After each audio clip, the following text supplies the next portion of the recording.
యేసుక్రీస్తు నామములో అందరికీ నా యొక్క వందనాలు తెలియజేస్తున్నాను. అందరికీ గుడ్ ఫ్రైడే శుభాకాంక్షలు. హల్లెలూయా.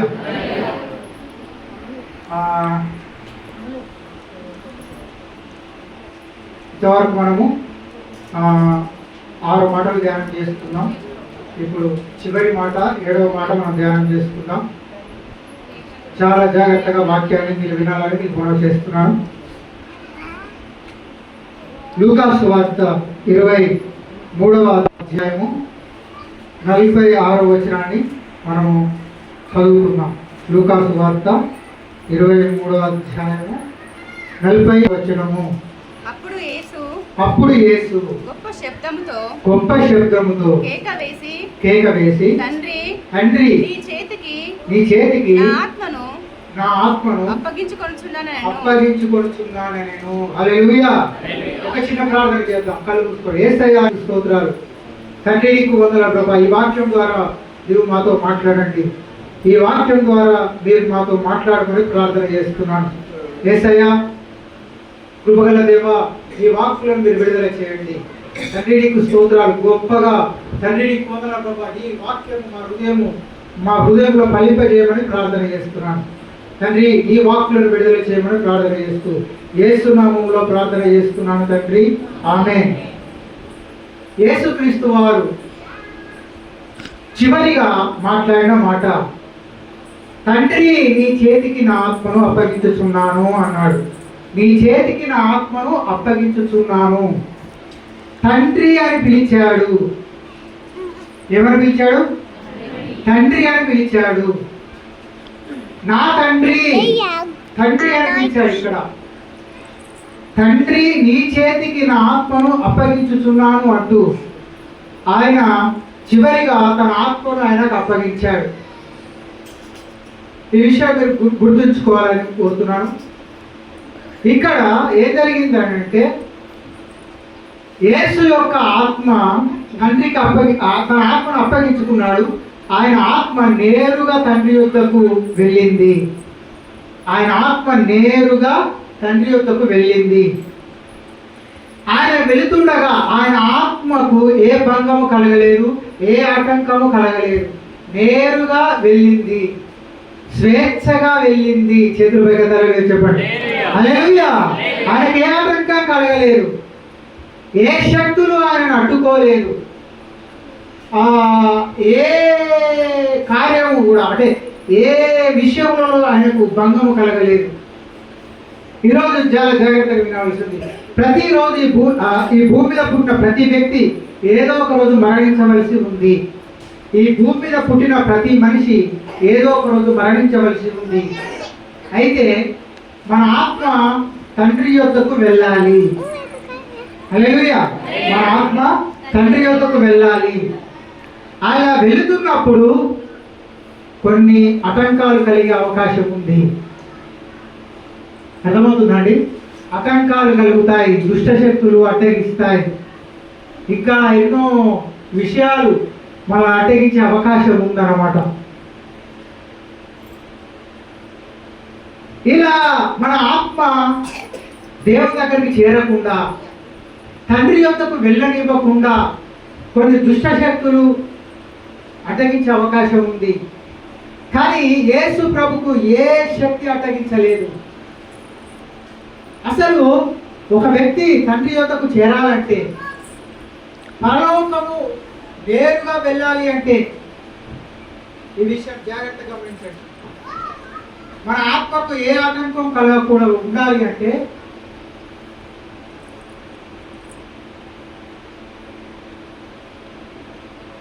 అసలు ఒక వ్యక్తి ఆత్మకు ఎందుకు ఆటంకాలు కలుగుతాయి, ఎందుకు భంగం కలుగుతుంది? భంగం కలిగించే కొన్ని విషయాలు ఉన్నాయి.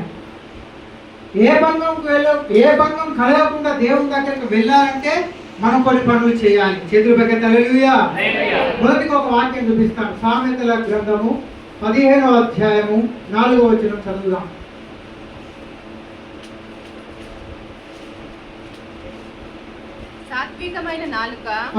జీవవృక్షము దానిలో కుటిలత ఉండిన ఎడల ఆత్మకు భంగము కలుగును. ఒక వ్యక్తి ఆత్మకు ఎందుకు భంగం కలుగుతుంది అంటే నాలుకలో కుటిలత్వం ఉంటే, నాలుకలో పాపం ఉంటే. సాత్వికమైన నాలుక జీవవృక్షము, సాత్వికమైన నాలుక. సాత్వికము అంటే మృదువైన స్వభావము. సాత్వికమైన నాలుక అంటే మృదువైన స్వభావం కలిగిన ఒక వ్యక్తి అన్నమాట. అది జీవం కలగజేస్తుంది అని వాక్యం సెలవిస్తుంది. యేసు ప్రభు సాత్వికుడు, నేను జీవమనస్సు గలవాడను అన్నాడా? ఎక్కడ అన్నాడు? మత్తయి సువార్త 11వ అధ్యాయము 28వ వచనం చదవండి ఒకసారి. మత్తయి సువార్త 11:28. ప్రయాసపడి భారము మోసుకొనుచున్న సమస్త జనులారా నా యొద్దకు రండి, నేను మీకు విశ్రాంతి కలుగజేతును. నేను సాత్వికుడును, దీన మనసు గలవాడను గనుక మీ మీద నా కాడు ఎత్తుకొని నా యొద్ద నేర్చుకొనుడి. హల్లెలూయా, హల్లెలూయా, హల్లెలూయా. యేసు ప్రభు ఎలాంటి వాడట? సాత్వికుడను, నేను దీన మనసు గలవాడు. నాకు ఐస్ క్రీమ్ కావాలి. యేసు ప్రభు ఆత్మకు ఏ బంధం కలగకూడని కారణం ఏంటో తెలుసా? ఆయన సాత్వికం కలిగిన వాడు. చేతులు పెద్దది కట్టిన హల్లెలూయా. ఆయన మృదువైన స్వభావి. యేసు ప్రభు మృదువైన స్వభావి. యేసు ప్రభు ప్రేమ స్వభావి, ప్రేమ గలవాడు. ఆయన మృదువుగా మాట్లాడేవాడు. ఆయన మాట్లాడితే ఎదుటి వ్యక్తి జీవం పొందుకునేవాడు అన్నమాట. ఆ నాలుక, సాత్వికమైన నాలుక జీవాన్ని కలగజేస్తుందట. ఆమె సాత్వికమైన నాలుక ఏం చేస్తుంది? జీవాన్ని కలగజేస్తుంది. మృదువైన స్వభావము. బైబిల్ అంటుంది కదా, యేసు ప్రభు మాట్లాడిన దయగల మాటలకు జనులందరూ ఆశ్చర్యపోయారట. చేతులు పెట్టి గట్టిగా చెప్పారు హల్లెలూయా, హల్లెలూయా. యేసు ప్రభు మాట్లాడితే అందరూ ఆయనకు దగ్గర అయ్యేవారు. అందరూ ఆయనకు దగ్గర అయ్యేవారు. ప్రేమతో ఆయన దగ్గరకు పరిగెత్తుకుంటూ వచ్చేవారు. చిన్నపిల్లలు కూడా ఆయన దగ్గరకు వచ్చేవారు. ఈ చిన్న పిల్లలేమో బయట ఉంటున్నారు. యేసు ప్రభు హల్లెలూయా. చిన్నపిల్లలు ఆయన దగ్గరకు వస్తే ఆయన శిష్యులు అంటారు, పక్కకు దొరకట్టే లేదు, చిన్నపిల్లలు నా దగ్గర రండి, ఇలాంటి వారిదే పరలోక రాజ్యం. హల్లెలూయా చెప్పండి, హల్లెలూయా, హల్లెలూయా. పిల్లలు కూడా ఆయన దగ్గరికి వచ్చేవారు. ఆయన దగ్గరికి చూడండి, కొంతమంది పిల్లలు దగ్గరకు రారు.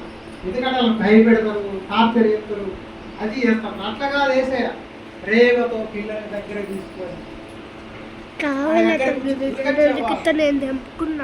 ఇలాంటి వారిదే పరలోక రాజ్యం, వారిని అయితే రానియండి అంటూ యేసు ప్రభు అంటే చెబుతున్నాను. అంటే ప్రేమగా దగ్గర తీసుకోవడం అన్నమాట. ప్రేమతో ప్రతి వారిని ప్రేమతో దగ్గరికి తీసుకునేవాడు ఆయన. సాత్వికంతో దగ్గరికి తీసుకునేవాడు ఆయన. అందరూ ఆయనకు దగ్గర అయిపోయేవారు. అందరూ ఆయనకు ఆకర్షించేవారు. కొంతమంది మాట్లాడితే ఇక ఇంకోసారి దగ్గరికి పోవద్దురా బిడ్డ, కొంతమంది మాట్లాడితే ఎట్లా మాట్లాడతారు? పిచ్చి పిచ్చిగా మాట్లాడతారు, అమర్యాదగా మాట్లాడతారు. అరే ఇతను ఏం మనిషిరా బాబు, అంత దగ్గరికి పోవడానికే భయపడతారు.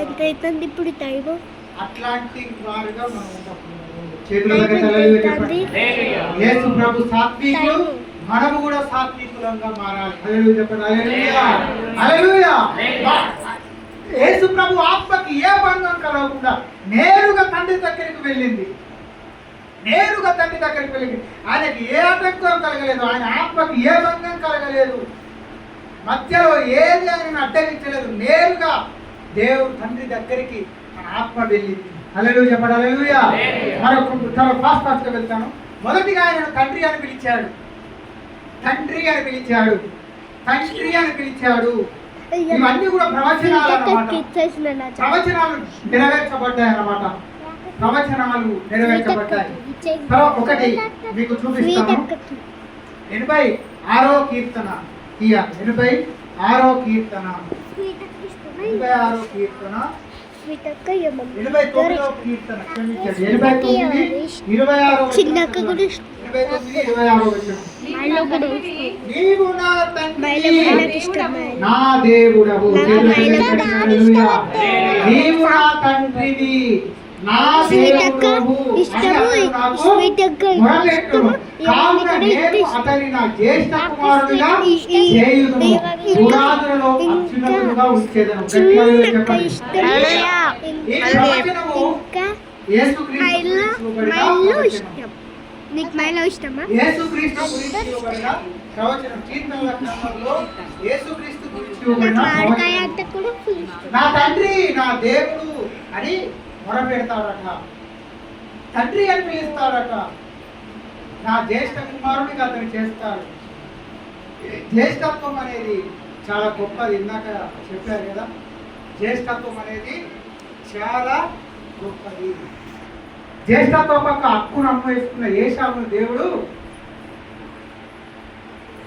అక్కగా వేశాడు. యాకోబును దేవుడు పైకి తీసుకొచ్చాడు. ఒక పూట పుడి కొరకు జ్యేష్ఠత్వ హక్కును అమ్మేసుకున్నాడు. తర్వాత అంగీకరించబడలేదని వాక్యం సరిస్తుంది. జ్యేష్ఠత్వం మనకు బైబిల్లో చాలా ప్రాధాన్యత ఉన్నది. దేవుని బిడ్డలారా, ఈ జ్యేష్ఠ కుమారుడు ఎవరు అంటే మన ప్రభు అయిన యేసుక్రీస్తు. హల్లెలూయా చెప్పండి. హల్లెలూయా. పరలోకమందు ఉన్నాడు తండ్రి, ఆయన కుమారుడు యేసుక్రీస్తు, ఆయన జ్యేష్ఠ కుమారుడు. మనమందరం ఆయన సహోదరులు. హల్లెలూయా చెప్పండి. హల్లెలూయా. హల్లెలూయా. మనమందరం కూడా కుమారుడమే, కానీ జ్యేష్ఠులం కాదు. జ్యేష్ఠుడు యేసయ్య. ఆమేన్. జ్యేష్ఠుడు యేసయ్య. జ్యేష్ఠత్వం అనేది యేసు ప్రభుకు సాదృశ్యం అన్నమాట. అయితే ఆ తండ్రి అని పిలిచాడు.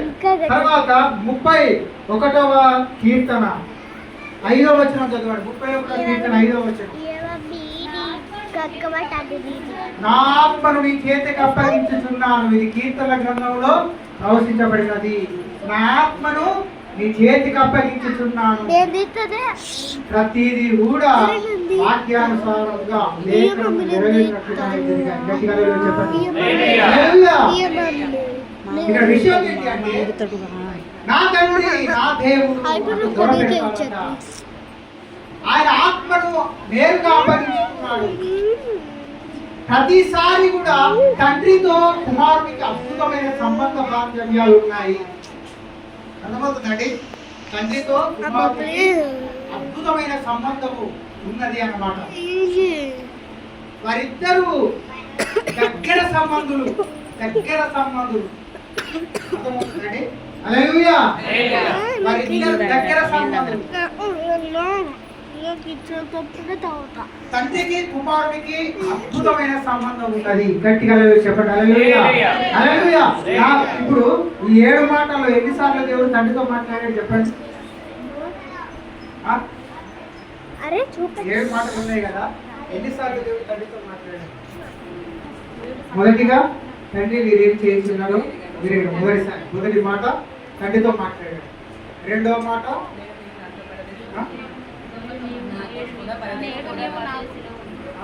మూడవ మాట, నాలుగవ మాట నా దేవా మరలా మాట్లాడాడు. రెండోసారి తర్వాత గప్పి కొనుచున్నాను, ఇది సమాప్తమైనది.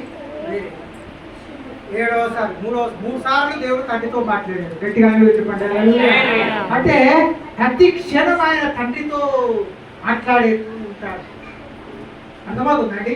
ఆయన తండ్రితో మాట్లాడుతూ, తండ్రితో ఎప్పుడు సంబంధం కలిగి ఉంటాడు. ప్రతిదీ కూడా తండ్రితో మాట్లాడతాడు. ప్రతిదీ కూడా తండ్రితో సహవాసం చేస్తాడు. ప్రతి విషయాన్ని తండ్రితో ఆయన మాట్లాడుతూ ఉంటాడు.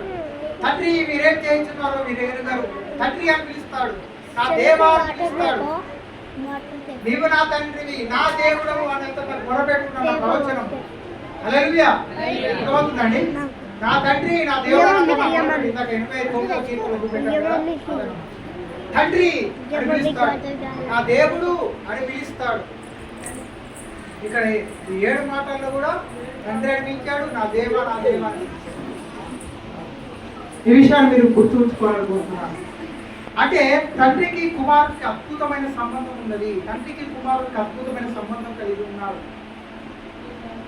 అందుకే ఆయన ఆత్మ నేరుగా ఆయన దగ్గరికి వెళ్ళింది. గట్టిగా హల్లెలూయా చెప్పండి, గట్టిగా హల్లెలూయా. ఎందుకంటే తండ్రి కుమారులకు ఎంతో మంచి సంబంధం ఉన్నదన్నమాట. విడదీయరాని బంధం ఉన్నది.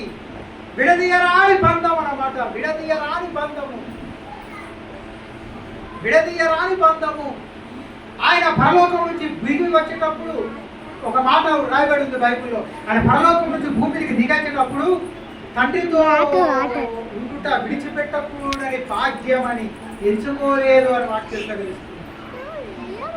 విడిచిపెట్టకూడని భాగ్యం అని ఎంచుకోలేదట. అసలు అది విడిచిపెట్టకూడని భాగ్యమే. కానీ ఆ విధంగా ఎంచుకోలేదు. మన కోసం ఆయన తండ్రిని సాక్రిఫైస్ చేసి భూమి మీదకి వచ్చాడు. కుమారుడు తండ్రిని సాక్రిఫైస్ చేసి భూమి మీదకి వచ్చాడు. తండ్రి తన కొడుకును సాక్రిఫైస్ చేసి భూమి మీదకి పంపించాడు. గట్టిగా చెప్పండి హల్లెలూయా. ఆయన ఏకైక జ్యేష్ఠ కుమారుని బలిగా అర్పించాడు మనందరి కోసం. చప్పటికొద్ది దేవునికి తండ్రి మనల్ని ప్రేమించాడు, కుమారుడు మనల్ని ప్రేమించాడు. చప్పటికొద్ది దేవునికి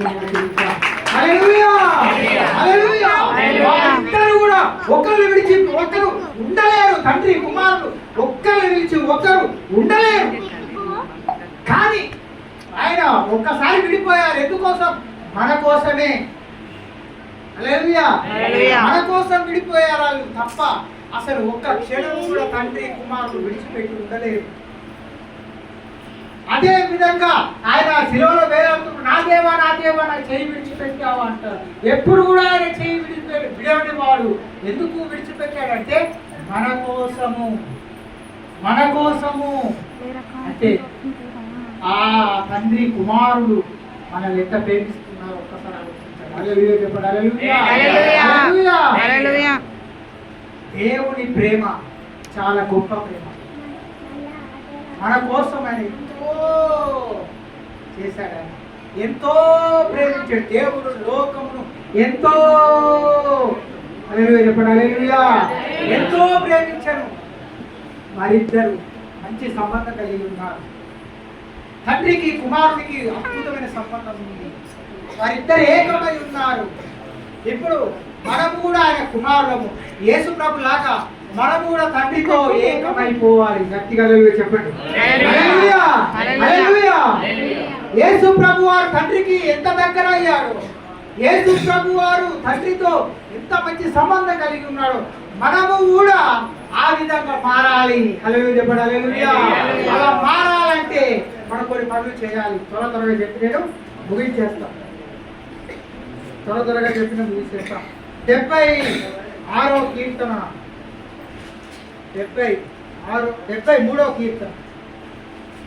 73వ కీర్తన 23వ వచనం చదవండి.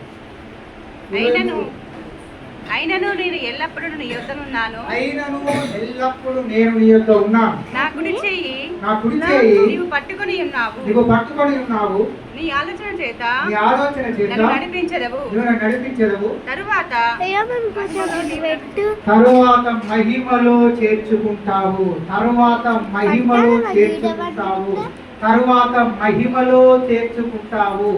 చేతులు పెగతాలు చెప్పండి హల్లెలూయా.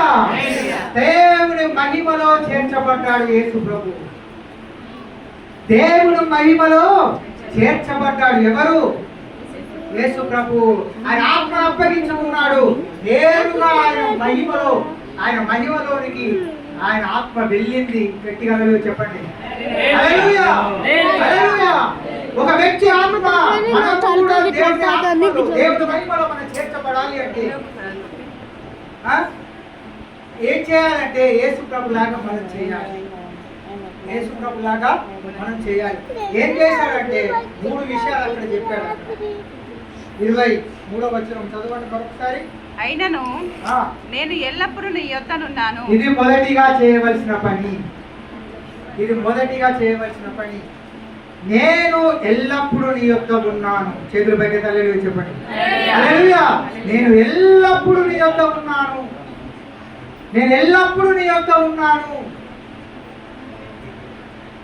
దేవుడట ఎల్లప్పుడూ ఆయనతో ఉన్నాడట.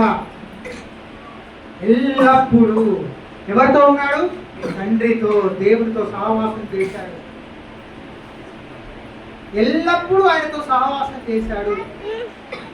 ఒక వ్యక్తి దేవుని వైపులో చేర్చబడాలి అంటే అతడు చేయవలసిన మొదటి పని ఎల్లప్పుడూ ప్రభువుతో సహవాసం చేయాలి. చేతులు పెట్టి హల్లెలూయా చెప్పండి. హల్లెలూయా. ఎల్లప్పుడూ ప్రభువుతో గడపాలి, ఎల్లప్పుడూ ప్రభుతో సహవాసం చేయాలి, ఎల్లప్పుడూ ప్రభువును స్తుతించాలి, ఎల్లప్పుడూ ఆయనతో ఉండాలి. మనం అన్ని చేస్తాం కానీ ప్రభుతో సహవాసం చేయము. మనం అన్ని చేస్తాం కానీ దేవుడితో ఫ్రెండ్షిప్ చేయము, దేవుడికి దగ్గరగాము. అన్ని పనులు చేస్తాం కానీ దేవుడితో మనం సహవాసం చేయము.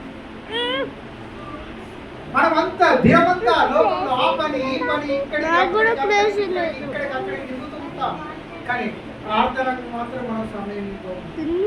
ప్రభుతో సహవాసం చేయడానికి మనం సమయం ఇవ్వము. ఈరోజు దేవుని బిడ్డలారా, దేవుడు మనతో మాట్లాడుతున్నాడు. వాక్యం జాగ్రత్తగా వినండి. ఒక వ్యక్తి దేవుడి వైపులో చేర్చబడాలంటే ఆ వ్యక్తి దేవుడితో సహవాసం చేయాలి. చేతులు పెట్టి హల్లెలూయా చెప్పండి. హల్లెలూయా. ఎల్లప్పుడూ దేవుడితో సహవాసం చేయాలి. మనం ఎంత సహవాసం చేస్తున్నాం దేవుడితో ఒకసారి ఆలోచించండి. ఎంత సహవాసం చేస్తున్నాం? రోజుకి ఎంత ప్రార్థన చేస్తున్నావు? రోజు ఎంతగా దేవుడిలో ఎంత సహవాసం చేస్తున్నాం అనేది మనం ఒకసారి ఆలోచన చేయాలి. ప్రభు అంటున్నాడు, ఎల్లప్పుడూ నీ యొద్ద ఉన్నాను,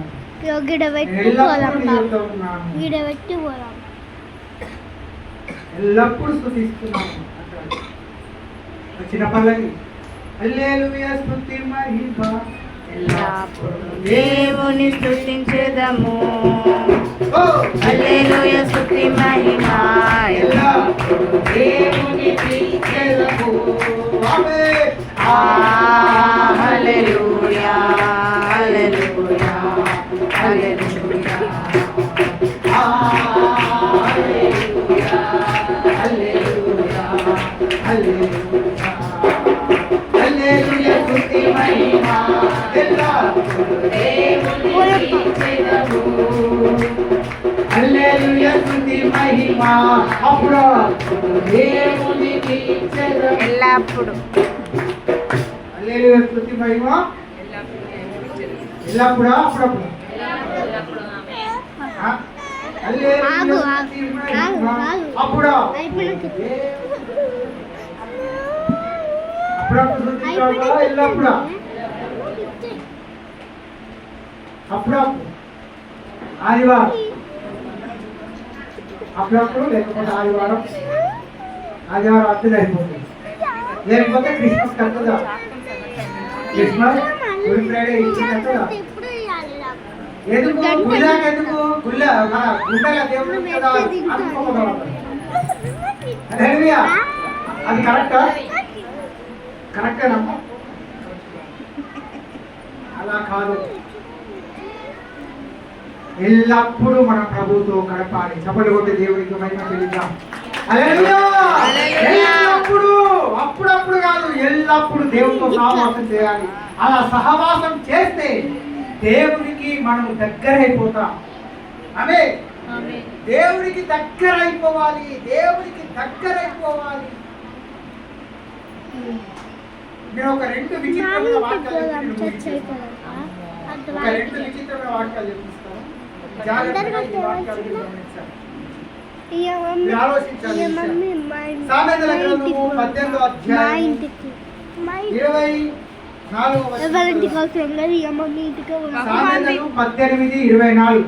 బహుమంది చెలికాండ్రు గలవాడు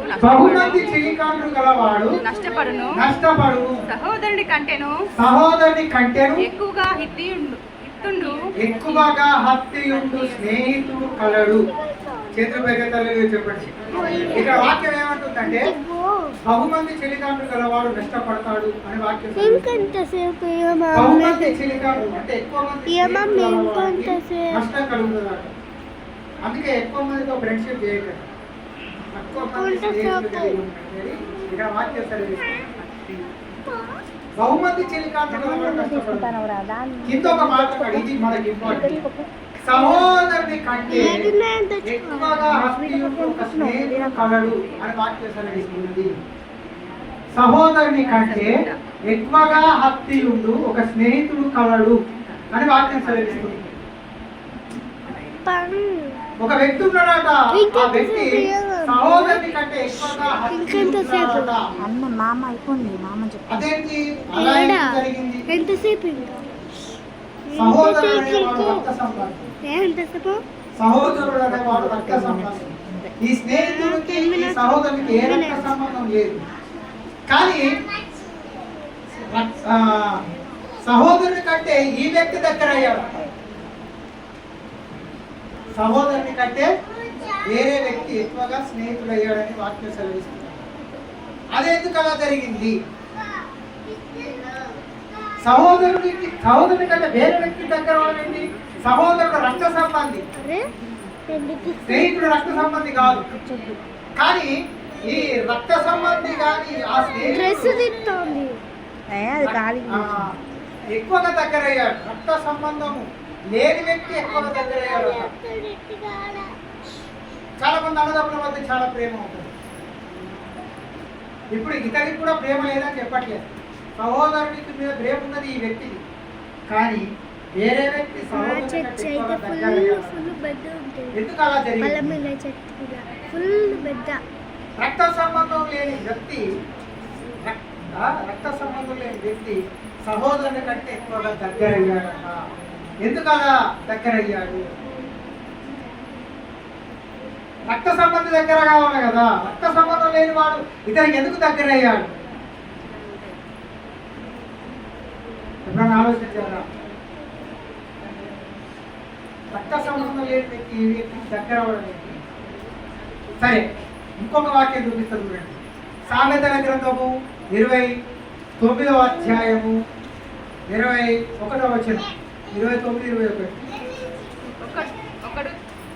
ఒకడు తన దాసుని చిన్నప్పటి నుండి గారాబముగా పెంచిన యెడల తుదిని వాడు కుమారుడుగా ఎంచబడును. హల్లెలూయా చెప్పండి. హల్లెలూయా. ఒకడాట ఒక యజమానుడాట ఒక దాసుడు పెంచుకున్నాడట. ఆ దాసుడు చిన్నప్పటి నుంచి అతను పెరిగాడు.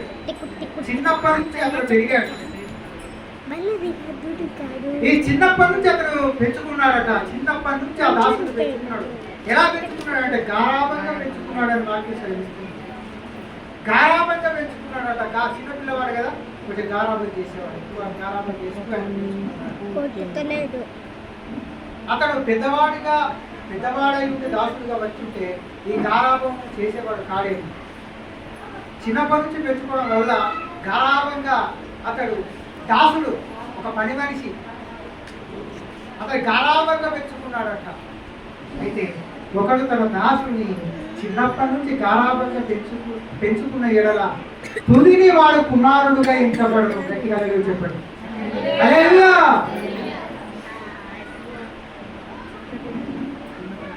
ఈ దాసుడు ఆ దాసునికి యజమానికి ఏ రక్త సంబంధం లేదు. అర్థమవుతుందండి? దాసునికి యజమానికి ఏ రక్త సంబంధం లేదు. ఇతడు ఆ యజమాని కొడుకు కాదు. ఇతడు ఒక దాసుడు, ఒక పని మనిషి, ఒక బానిస.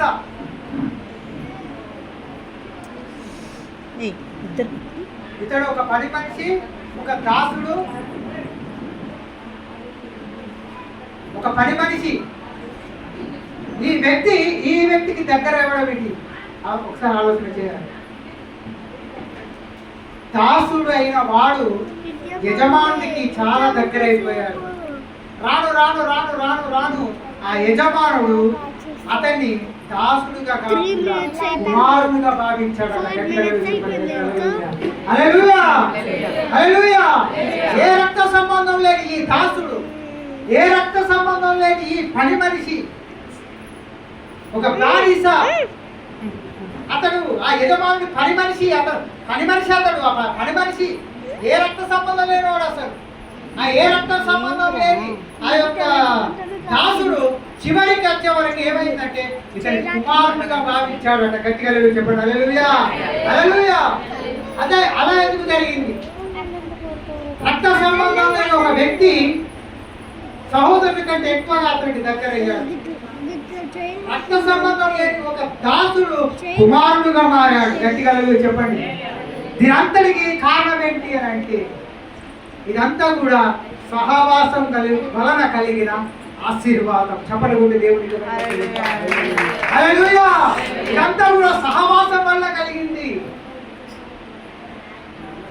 ఈ సహోదరుని కంటే అతని స్నేహితులతో రక్త సంబంధం లేని ఒక వ్యక్తితో ఎక్కువగా సహవాసం చేశాడు ఆ యొక్క వ్యక్తి. అందుకే సహోదరుని కంటే ఇతనికి దగ్గరైంది. ఈ చిన్నప్పటి నుంచి గారాబంగా పెరిగాడు. వారిద్దరు దాసుని మనసు యజమానుని మనసు ఏకమైంది. వారిద్దరు మనసులు కలిశాయి. ఆ స్నేహితుల హృదయాలు కలిశాయి. ఈ యొక్క యజమాని హృదయం దాసు హృదయం కలిసింది. అలా కలవడం ద్వారా వారిద్దరి మధ్య వికృతమైన ప్రేమ కలిగింది. సహవాసం ద్వారా వికృతమైన ప్రేమ కలిగింది. అలా కలగడం ద్వారా ఏం జరిగిందంటే ఆ దాసుడు కుమారుడుగా మారాడు. గట్టిగా చెప్పండి హల్లెలూయా. ఇప్పుడు మనము కూడా ప్రభుతో ఎంత సహవాసం చేస్తే అంతగా మనం ప్రభువుకు దగ్గర అవుతాం. ఆమేన్. మనం ఎక్కువ సహవాసం చేస్తే అంతగా మనం తండ్రికి దగ్గర అవుతాం. హల్లెలూయా. మనము తండ్రికి దగ్గర కావాలి. దేవునితో ఏకమైపోవాలి. దేవుని ప్రేమలో లీనమైపోవాలి. అలా లీనమైపోతే అర్థమవుతుందండి, దాసులమైన మనము కుమారులుగా మారుతాం. చెప్పండి కొద్ది హల్లెలూయా చెప్పండి హల్లెలూయా. చాలా మంది క్రైస్తవులు ఎప్పటికీ దాసులుగానే ఉండిపోరు. 10 ఏళ్ళు 20 ఏళ్ళు 30 ఏళ్ళ క్రైస్తవులైనా కూడా నేను యేసయ్యా నేను దాసు. ఓకే, మన దాసులనే మంచిదే, కానీ ఎప్పటికీ దాసులుగా ఉండిపోకూడదు. కుమారులుగా మారాలి. గట్టిగా చెప్పండి హల్లెలూయా, హల్లెలూయా. మనం కుమారులుగా మారాలి. దేవుని యొక్క వారసత్వాన్ని పొందుకోవాలి. అలా పొందుకోవాలంటే మనము ప్రభుతో సహవాసం చేయాలి. గట్టిగా చెప్పండి హల్లెలూయా. దేవునితో ఎంత సహవాసం చేస్తే అంతగా దేవునికి దగ్గరైపోతాం. నేను ఎల్లప్పుడూ నీ యొక్క ఉన్నాను. నేను ఎల్లప్పుడూ నీ యొక్క ఉన్నాను. నేను ఎల్లప్పుడూ నీ యొక్క ఉన్నాను. నీ గురించి నా గురించే నువ్వు పట్టుకొని ఉన్నావు. నీ ఆలోచన చేత నన్ను నడిపించదవు. తర్వాత మహిమలో చేర్చుకుంటావు. చెప్పండి కొద్ది గట్టిగా హల్లెలూయా. మొదటిగా మనం ఎల్లప్పుడూ ప్రభుతో ఉండాలి. ప్రభుతో ఎల్లప్పుడూ సహవాసం చేయాలి. అలా ప్రభువుకు దగ్గరైపోవాలి. తండ్రికి దగ్గరైపోవాలి. అలా దగ్గరైపోతే దాసులమైన మనము కుమారులుగా మారుతాం. ఆయన స్వాస్థాన్ని ఆయన వారసత్వాన్ని మనం పొందుకుంటాం. ఆయన మహిమలో ఏరుగా చేర్చబడతాం. గట్టిగా చేతులు పెట్టి హల్లెలూయా. ఈ సందేశం దేవుడు గురించిన దాక మనం ప్రభుతో సహవాసం చేద్దాం. ఈ రోజు నుంచి అర్థమవుతుందండి. తండ్రితో మనం సహవాసం చేద్దాం. తండ్రితో మనం తండ్రికి ఎంత దగ్గరైతే అంత వారసత్వం మనం పొందుకుంటాం. హల్లెలూయా. ఎంత దగ్గరైతే అంత వారసత్వం. దాసుడు కుమారుడుగా మారాడు. ఆ యజమానుడు రోడ్డు వెళ్తున్నాడు అనుకోండి, ఎవరైనా వచ్చి ఇతను మీ పని మంచి కదా, కాదు వీడు పని మంచి కాదు నా కొడుకు అని చెప్తాడు. హల్లెలూయా చెప్పాడు హల్లెలూయా. ఆ యజమానుడు ఏం చెప్తాడు, ఇతడు పని మనిషి కాదు, వీడు ఎవడు ఆ కొడుకు. ఎవరి మీద ఎవరైనా అతనికి గొడవకు వచ్చారు అనుకో, ఆ యజమాని చెప్తాడు నా కొడుకును కొడతావారని. అంటే ఆ యజమానుడు ఆ దాసుడికి ఎంత దగ్గర అయ్యాడు. ఈరోజు దేవుడు తండ్రితో మనం ఎంత దగ్గర అవుతున్నాం, దేవుడితో మనం ఎంత సహవాసం చేస్తున్నాం, ప్రభుతో మనం ఎంత సహవాసం చేస్తున్నాం, మనం ఎంత వారసత్వాన్ని పొందుకుంటున్నాం అనేది మనం ఆలోచిస్తున్నాం. తండ్రి నీ చేతికి నా ఆత్మను అప్పగిస్తున్నాను. ఆయన మహిమలో చేర్చబడ్డాడు. మనము కూడా ఆయన మహిమలో చేర్చబడాలి అంటే ఎల్లప్పుడూ ప్రభుతో ఉండాలి. ఆయన మన గురిచే పట్టుకుంటాడు. ఆయన ఆలోచన చేత మనం నడిపిస్తాడు. తర్వాత మహిమలో చేర్చుకుంటాడు. దేవుడు మనలందరినీ దేవుడు తన మహిమలో ఎత్తుకోను గాక. ఆమేన్ ఆమేన్. యేసు దేవుడి వాక్యాన్ని దీవించును గాక.